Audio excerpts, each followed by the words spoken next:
Today, U.S. Air Force Major General James Hecker joins us from Kabul, Afghanistan. General Hecker is Commander, 9th Air and Space Expeditionary Task Force, Afghanistan, Commander, NATO Air Command-Afghanistan, Director for AFCENT's Air Component Coordination Element for U.S. Forces Afghanistan and support of NATO's Operation Resolute Support, and Deputy Commander Air for U.S. Forces Afghanistan. First, I'd like to thank you for taking the time to be with us. I'd like to talk today about the Strategic Air Campaign and the status of the Afghanistan and coalition air forces. Here in Afghanistan, we are focused on helping the government reach a goal of 80% of the population under its control. We believe increasing Afghan air capability will be one of the most significant keys to expanding its control over the population in the next 2 years. Prior to discussing the air campaign and the Afghan Air Force, I'd like to provide an operational update on the offensive operation in Badakhshan in northeast Afghanistan. Over the past weekend, United States forces conducted air operations to strike Taliban and East Turkestan Islamic Movement, or ETIM, training facilities in Badakhshan province. The destruction of these training facilities prevent terrorists from planning any acts near the border with China and Tajikistan. The strikes also destroyed stolen Afghan National Army vehicles in the process of being converted to vehicle-borne improvised explosive devices. One brief note on ETIM, which I just mentioned. They are a terrorist organization that operates in China and the border regions of Afghanistan. ETIM enjoys support from the Taliban in the mountains of Badakhshan. So hitting these Taliban training facilities and squeezing the Taliban support networks degrades ETIM capabilities. What I'd like to do is show you a couple videos of strikes in this area in Badakhshan. The first one that you're going to see is a B-52 strike on a Taliban training camp in Badakhshan. Adrian, can you please roll the tape? This strike occurred on 4 February.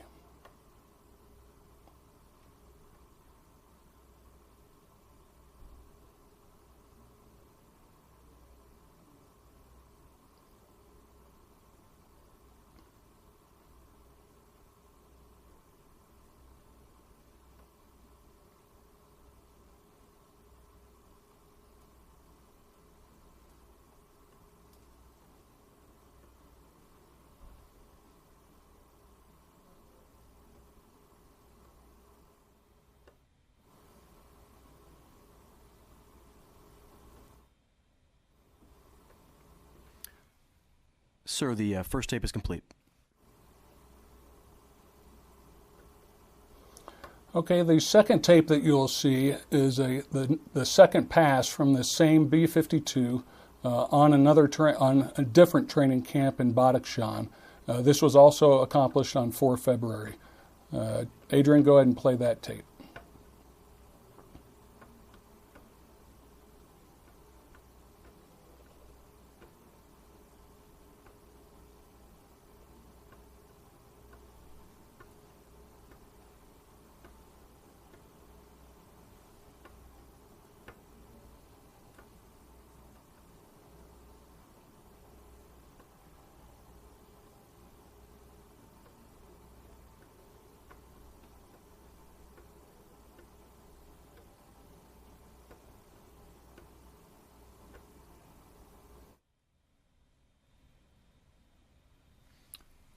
Sir, the second tape is complete.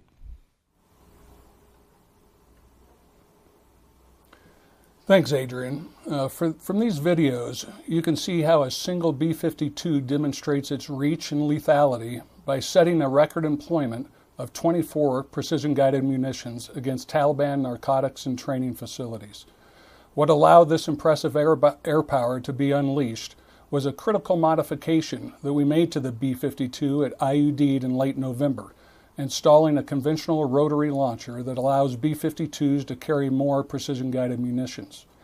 As many of you are aware, Afghanistan has become CENTCOM's main effort, thanks to the recent successes in Iraq and Syria. This has allowed CENTCOM to shift more assets our way, which will significantly improve our ability to assist the Afghans. Here are 3 examples of air assets now available to our mission in Afghanistan.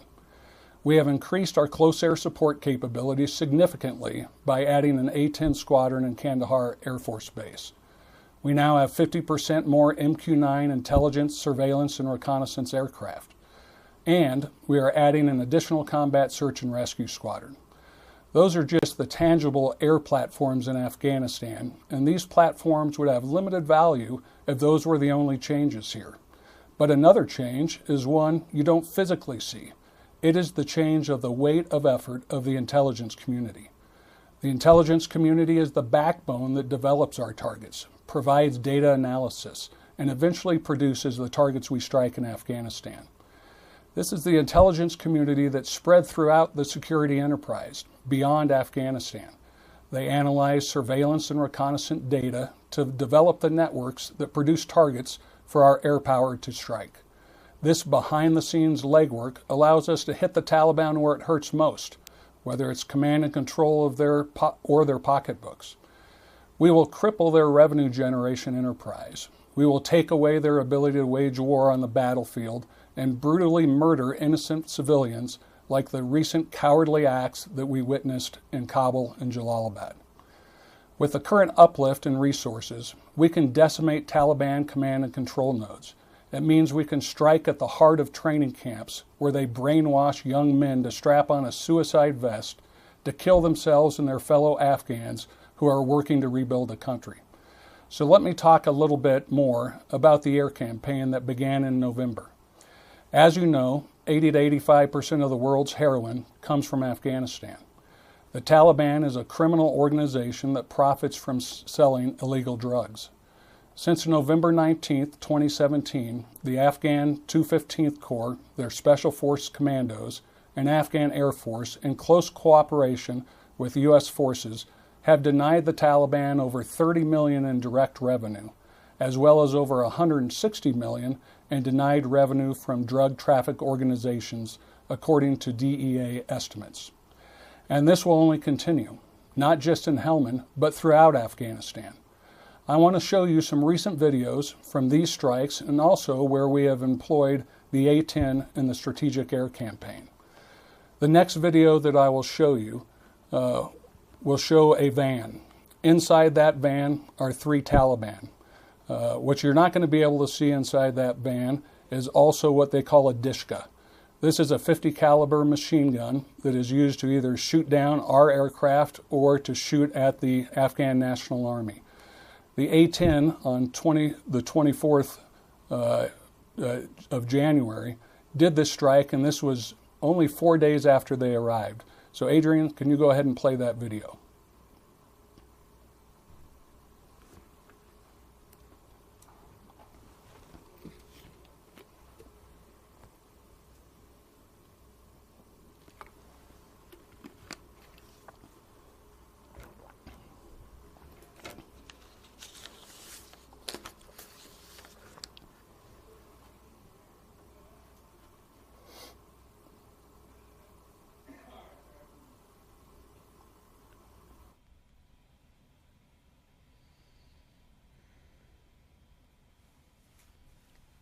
Sir, the video is complete.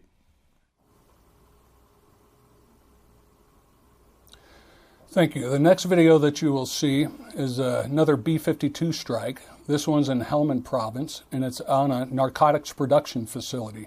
This occurred on 2 February. Adrian, go ahead and please play that video.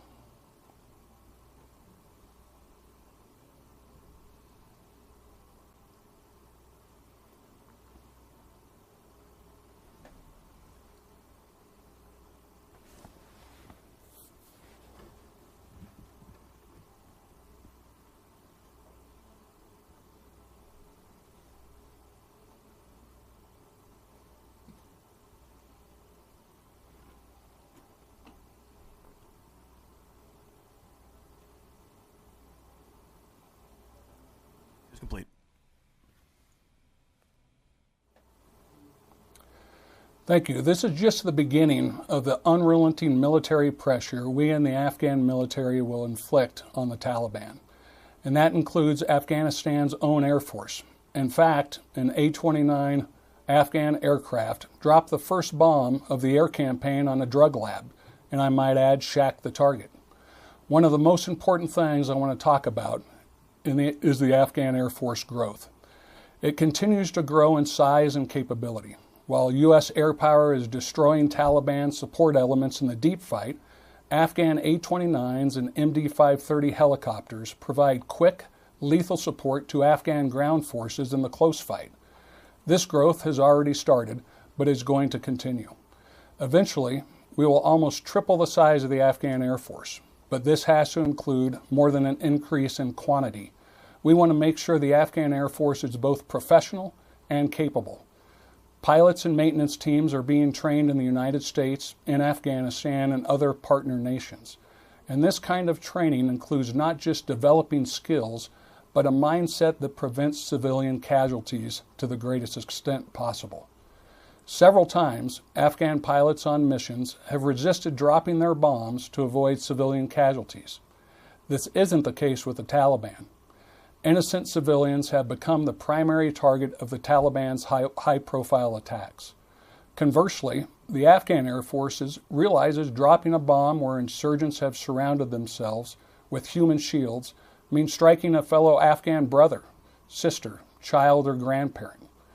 The Afghan Air Force takes every step possible to protect civilians and will continue to support the ANDSF to defend Afghanistan in the most responsible manner possible. Additionally, the Afghan Air Force is successfully fighting a war while simultaneously building an air force and giving it increasing capability, which is a very difficult feat to do at the same time. So let's talk about how the Afghan Air Force is equipped to win this fight. Right now, the Afghan Air Force has 12 A-29s, but that's going up to 25, more than double. 3 A-29 pilots are now trained to drop laser-guided munitions.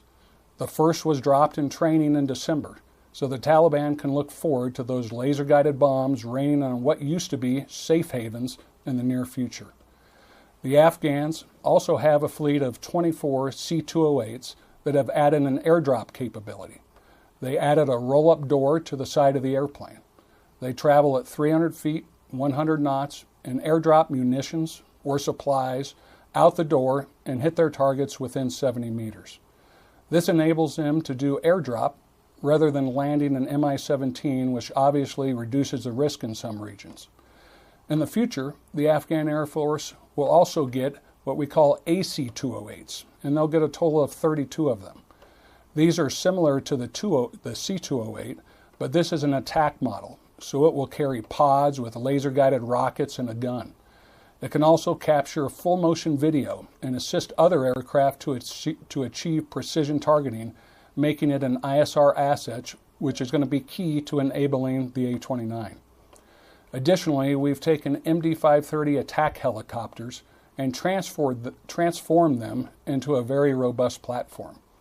For you folks in D.C., MD-530s are a small helicopter similar to those that report on the traffic jams on the beltway you experience every day.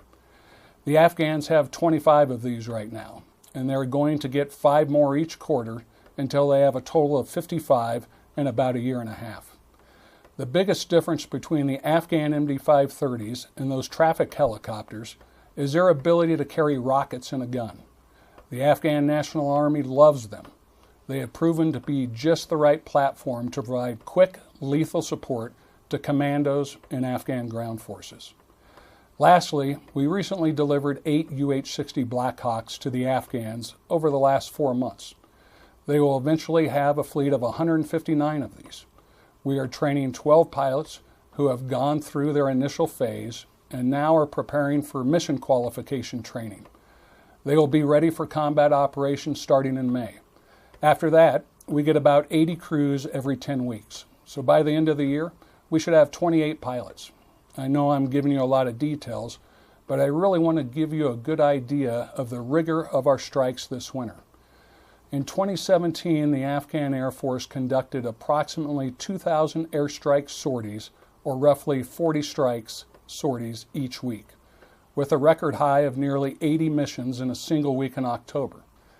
To put this into context, the Afghan Air Force airstrike sorties are now almost double what the U.S. Air Force conducts in Afghanistan. Between the added air power provided by the United States' new authorities and the Afghans' continuing Air Force growth, we are putting unrelenting pressure on the enemy these days. Obviously, air power is just one part of the effort in Afghanistan, but it's a very intimidating one. The Taliban trembles as they hear our approach. So now they have a constant eye to the sky as we force them to engage our actual battlefield where the Afghans are attacking from all sides. The Taliban is looking up, not down, not across at their enemy, and we are seeing results. General, thanks for doing this for us. I have actually a bunch of questions based on all the information you provided. First, the B-52 strike that you started off with, was that the same B-52 on both targets? And could you describe a little bit more the conventional rotary launcher modification you made to be able to hit those targets? I sure can. So to answer the first part of your question, that was the same B-52 on both of those strikes. In fact, this was the B-52 that set the record for the number of PGMs. So it had a third strike that you did not see. So there's a total of 24 precision-guided munitions that went against those targets up at Badakhshan. Your second part was what was added to the aircraft to make this possible. It used to be that the B-52 was able to drop 16 precision-guided munitions. Now with this new rotary launcher, it's able to drop 24 precision-guided munitions, and it could do that all on one pass. But in this case, we had 3 separate targets, so we did it in 3 different passes. Okay, and you just answered, so this was 3 separate sorties, or this was the same sortie that where both targets were hit? No, this was the same sortie.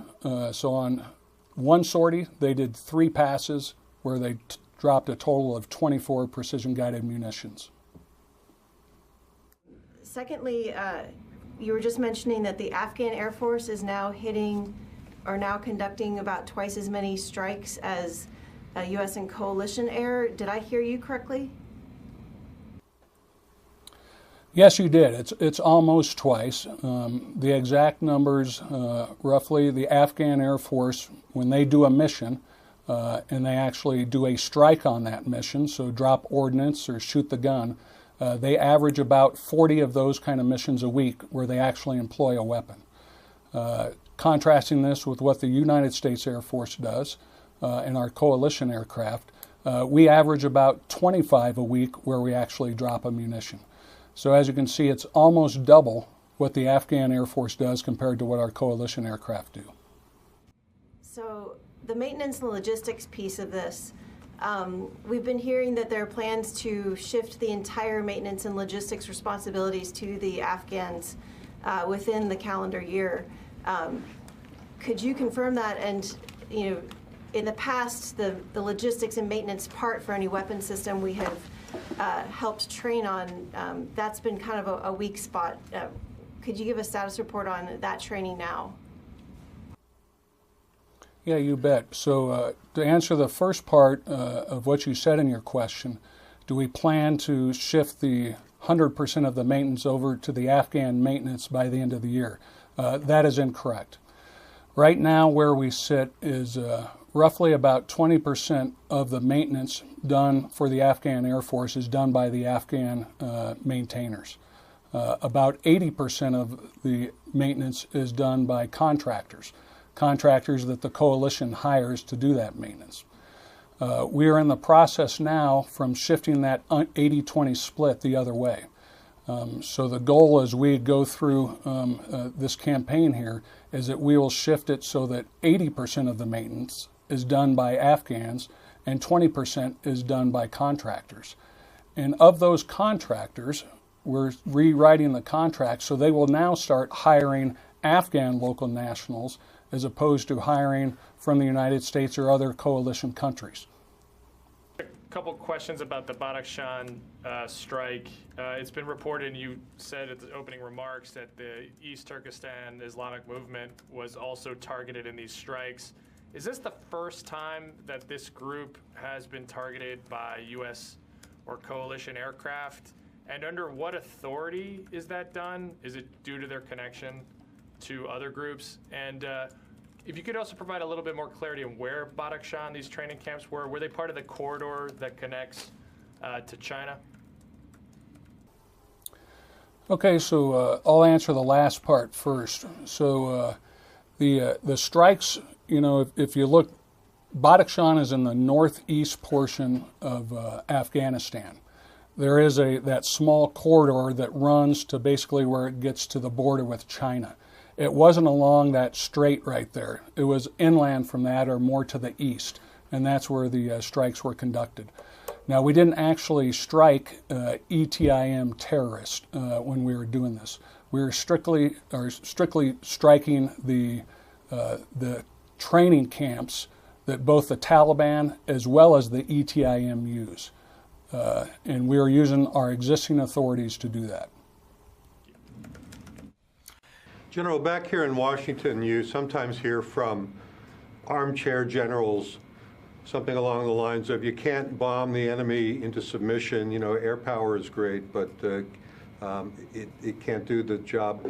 What would your response be to that, to someone who thinks that this air campaign can't be wholly effective in achieving the objective, which we're told is to drive the Taliban to the peace table? Yeah, I think you have to look at the strategic air campaign as just one facet of the overall campaign. And I agree, you're not just going to bomb them into submission, but it is another pressure point that we can put on them. We have several things that we're trying to do here. We have diplomatic pressures that our president and our State Department are putting on neighboring countries to make sure that they don't enable any terrorist activity. We have the air campaign that I've been mentioning about today, and then we have the Afghan National Army, and they are trying to make sure that we get to 80% population control so that the Afghan government controls 80% of the population. And then we have social pressures that we put on, and these social pressures are going to be seen later this year at the upcoming elections. So it's not just one thing or the air campaign that you spoke of. It's a combination of all these things that we'll need that will force the Taliban to the reconciliation table. The other thing you hear back here in Washington is people here see the high-profile deadly attacks in Kabul and other areas, and they think the Taliban is winning or the Taliban is gaining. How do you counter that kind of narrative given these sort of spectacular high-profile attacks? Well, quite frankly, it shows that they're losing, because when they started this year, they had what they called Operation Mansouri. And what they tried to accomplish with that was to take provinces. They weren't able to do that. The Afghan National Army pushed them back. So then they tried to take districts. They weren't able to do that. Air power and the Afghan National Army pushed them back from that. So they were really left with nothing else to do. So what did they do? They tried to grab some headlines. How do they try to grab headlines? By strapping a bomb around them, or making a vehicle-borne IED, going out and brutally murdering thousands and hundreds of their civilians. That is not what the Afghan people are looking for. But that's what has come of the Taliban. They have not been able to do anything this year, so they go to these kind of measures to try to gain legitimacy, and the Afghan civilians can see right through it. I hope you can clear up some confusion for me based on your earlier comments about the Afghan Air Force conducting double number of coalition strikes. You mentioned that there were 12 A-29s, which I would assume are conducting the bulk of those ordnance drops or that close air support. And yet we see in the numbers from AFCENT that the number of munitions being dropped from coalition or U.S. aircraft are the highest it's been in a long time. So how do we correlate that in terms of, is it semantics here in the terms that we're using more precision-guided munitions than ever before versus A-29s, which are just dropping caliber weapons as opposed to real ordnance? Okay, let me see if I can clear this up for you. So there are 12 A-29s like you spoke of, but they do not drop the vast majority of the Afghan Air Force bombs. The most of them come off of an MD-530. As I told you, they have 25 MD-530s. They shoot laser-guided rockets, and they also shoot the gun. So when an MD-530 is in direct support of an Afghan National Army unit, and it goes out in front of the unit and shoots rocket at the enemy to enable the scheme of maneuver for the Afghan National Army, that counts as a strike mission. For us, we just got another A-10 squadron to go along with our F-16 squadron. And then we have some MQ-9s that also drop weapons. But if you look at the totals on who's doing the most shooting, you'll find that it's roughly double with the Afghan Air Force compared to what the coalition Air Force is doing. And the vast majority of those are coming from that MD-530 aircraft, which is just proven to be a great force multiplier for the ANDSF. And if I could follow up on a different, the Badakhshan airstrikes, does that have anything to do, when you mention Taliban, are you referring to Haqqani network Taliban, or do you have authorities to strike against the Haqqani network in eastern Afghanistan, and how often do you do that? So again, this wasn't an attack on people. This was an attack on defensive fighting positions. And these were defensive fighting positions that we have witnessed the Taliban using as well as ETIM using. So that is what this attack was against. Very quickly, when did you see the shift from U.S. forces conducting the majority of strikes to Afghans? How long ago was that? Well, we officially became the main effort for CENTCOM on 1 February 2019. We started getting some additional aircraft about a week prior to that, and we're still seeing some more that will come in here in the next day or two. In addition to that, as I mentioned earlier, we're seeing the shift from the federated system, the intelligence community, which takes a little bit longer to shift their effort towards Afghanistan, and we will see that play out through the next month. In addition to the air power that I've discussed, we're also getting the Army SFAB, or Security Forces Assistant Brigade, which will be showing up around mid-next month. About the Afghan Air Force taking more strikes, what procedures do you have in place? Because I know you guys, the U.S. Air Force, for example, does have protocols to avoid civilian casualties. Are you concerned that as the Afghan Air Force takes more strikes, that civilian casualties could rise?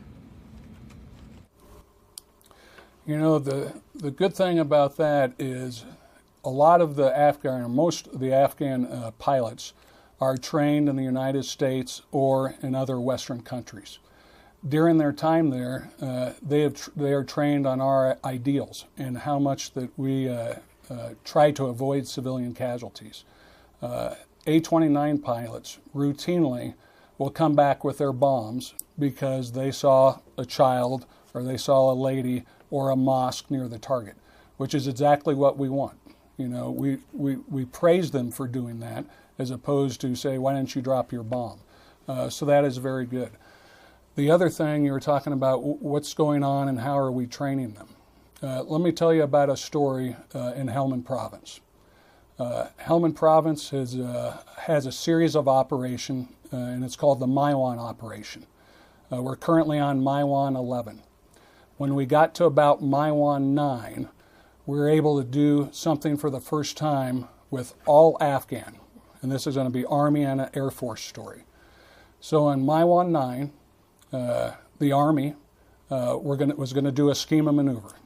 So they wrote their own targeting package, sent it up to the Afghan Minister of Defense, their Pentagon, if you will. They took that target, they sent it off to the mission planning cell at Kabul. They planned that target, and then they sent that to the Wing Operations Center down at Kandahar. At Kandahar, they gave that targeting package to the A-29 pilots and said, hey, take off at 8 o'clock, be airborne at 9 o'clock over the target. At 8 o'clock, the ground commander took off an Afghan-owned Scan Eagle, which is an intelligence, surveillance, reconnaissance platform, that can do full motion video. They're in their own Afghan Joint Operations Center looking at the video. An hour later, the A-29s check in. They check into the Afghan Terminal Air Controller, the equivalent of our U.S. JTAC. That ATAC, Afghan Terminal Air Controller, talks the A-29 onto a target. They strike the target, and then the Afghan National Army takes the hill. All done by Afghans. You know, from the beginning of the schema maneuver to producing a target package to getting it through their Pentagon, down to the A-29 pilots, to the ISR platform, their ISR platform, to see where the enemy is. That is how far that the Afghan Air Force and Afghan National Army has come. A couple questions. First, going to start with, you're talking about, surging air assets into Afghanistan. I'd like to hear, how your staff has added personnel to investigate civilian casualties, a la OIR, and how they kind of, gave monthly reports on civilian casualties, or at least assessments that airstrikes, created civilian casualties. And then I have a couple follow-ups. You bet. Well, we haven't added any staff to take into account any additional civilian casualties. As you know, over the last several months, coalition air power has increased airstrikes significantly. In 2017, we've done more airstrikes than we did in 2015 and 14 combined. Yet, in 2017, this past year, our civilian casualty rate has significantly gone down. And we don't expect that it's going to change. And we continue to strive for perfection. We go to extraordinary efforts to avoid civilian casualties, and we don't see an increase in air power will change that one bit. Thanks. And then the follow-up questions, you talked about how quickly the Afghan Air Force can respond, whether it be with an A-29 or an MD-530. I understand the MD-530s take around anywhere between 4 to 12 hours to react to, say, a close air support request, and then your A-29s can go from a day to 2 days before they can action a target. Can you just explain, what the U.S. is doing to cut that time down and why the Afghan targeting process is the way it is? And then I'm going to hit you with one more.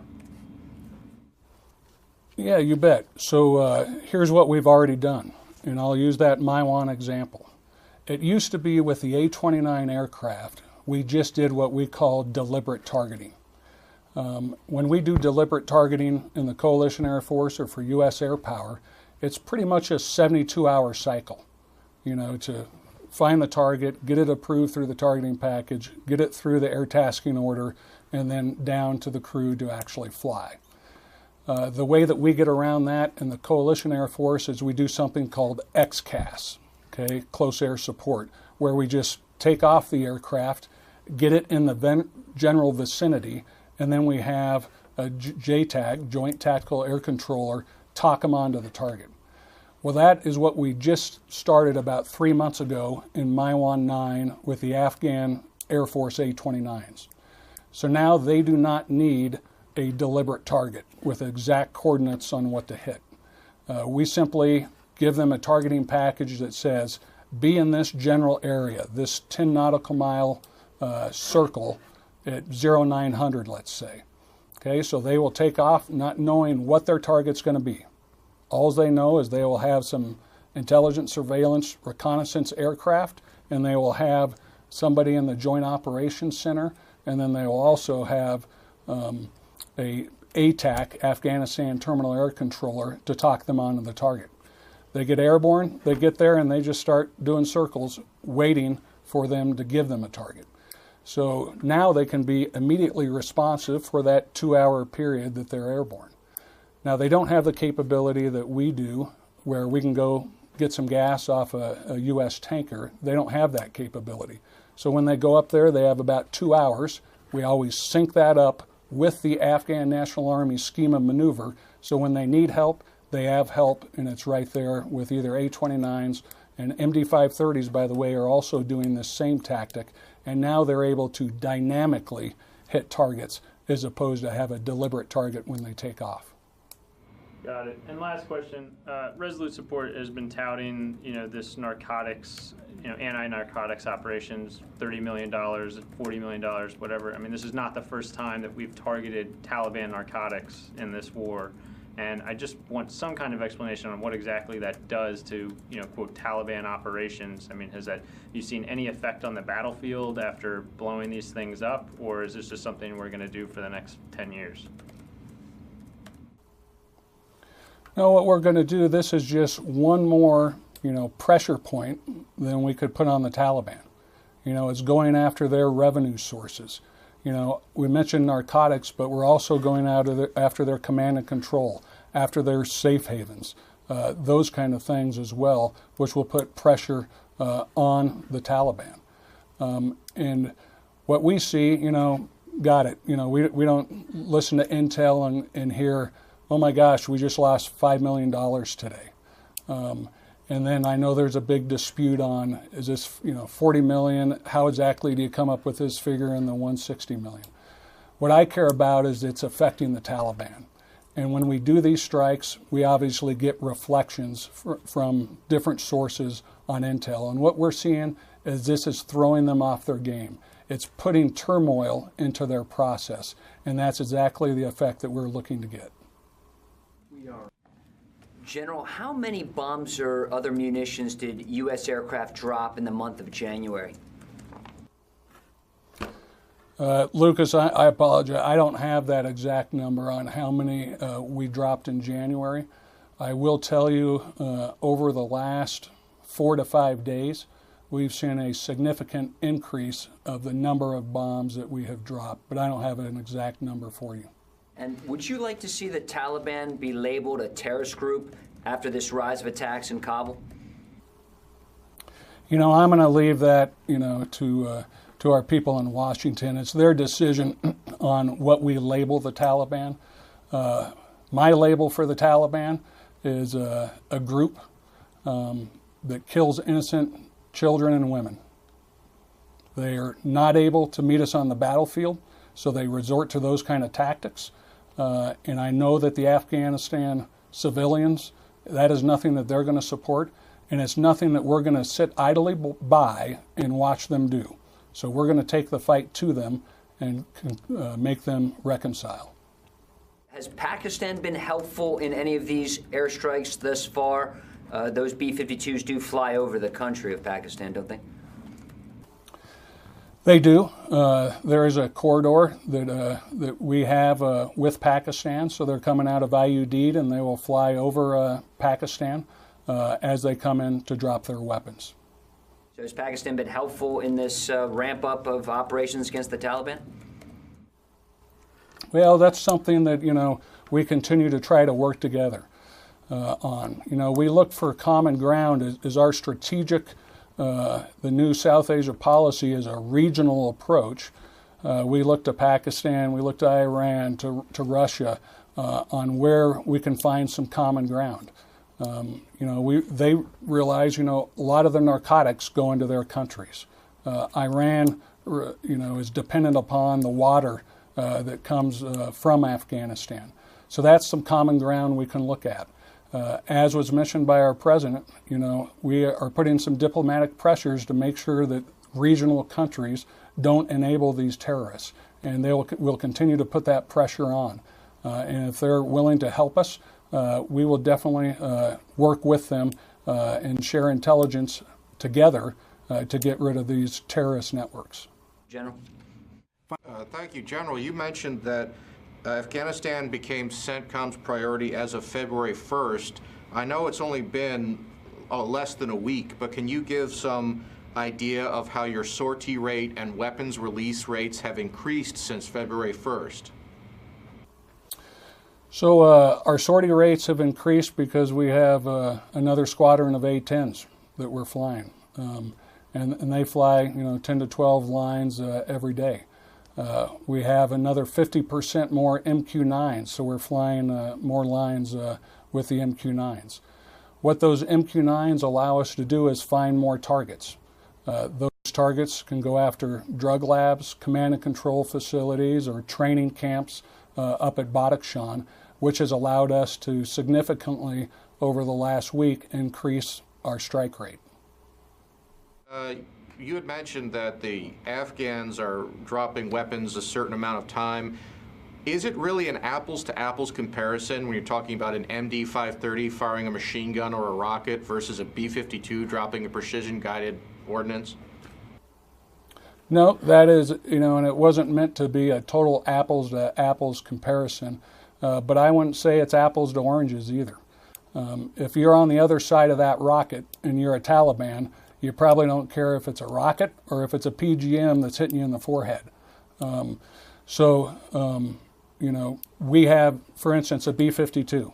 As you just saw today, you can drop 24 of those. On an A-29, they don't have places, to hang 24 bombs on their wing.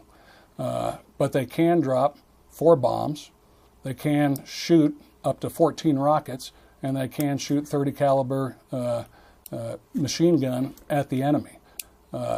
They're getting more and more capable. As I mentioned, the A-29s are going to have a precision-guided capability here very shortly. 3 pilots are trained right now, but we're going to train the rest of them. We're going to get an AC-208, the attack version, and it's going to have laser-guided rockets, just like our A-10s, just like our F-16s have today. So they're not as capable today, and they never will be as capable as an F-16 with the platforms that they have. But they're becoming extremely more capable than they are right now, and it's a real good fit for what they need here in Afghanistan. Last question, thank you for your time. Has the U.S. dropped a massive ordnance penetrator or MOAB since the last time? No, we have not. I showed up a week prior to the MOAB being dropped, but we never take anything off the table. So it's there if we need it, but we haven't seen a target set that requires it. And quite honestly, after only being here a week, and my mom heard that a MOAB was dropped, she immediately, sent me a note and asked if I was okay. And I let her know that, we won't drop on ourselves. This is meant for the enemy. But it's there if we need it. But right now, we don't have a use for it. But if we do, it's there for us. Sir, thank you very much for your time. Do you have any closing remarks for the group? Yes, first, I'd just like to thank everybody. I know your weather wasn't great coming in this morning. But if there's anything that I didn't answer to your satisfaction, please feel free to talk to Adrian there, and he can get you any more information that you need. With that said, let me just finish with a few parting words. Here's what I know today. When the Taliban started out, civilian casualties were collateral damage, something that they wanted to avoid as they pursued military targets as part of their campaign, Operation Mansouri. But last year, in a year when our primary objective was to help the Afghan military grow more rapidly and become more capable as we moved on the offensive, we still were able to hold off the Taliban. They made no territorial gains last year. And as a result, they tried to show their continued relevance by conducting numerous high-profile attacks that killed hundreds of innocent Afghans. Our goal was to build a military, and from where I sit, a big part of that military was the Air Force. The Intercontinental Hotel, Save the Children, and the other recent attacks, they brought the Taliban headlines, but as we all know, the real headline is how they continue to kill innocent fellow Afghans. That's not leadership. That's not what the Afghanistan or any other country needs. Driving an ambulance through Kabul and blowing it up, that's not even something that the old guard Taliban would have done. It shows how desperate they've become as we ratchet up the pressure with increased air power. The Taliban cannot win on the battlefield, so that is why they have resorted to slaughtering civilians. But war is a test of wills, and the Afghanistan military has that resolve. On top of that, they are becoming more capable every day. With the new South Asia strategy, the Taliban now know we have no timetable for when we're going to leave Afghanistan. It's condition-based. They see the resolute commitment from the United States and the coalition. More importantly, they see that commitment from the Afghan government and military that want to take back their country and restore stability and secure their homeland. Thank you very much for being with us today.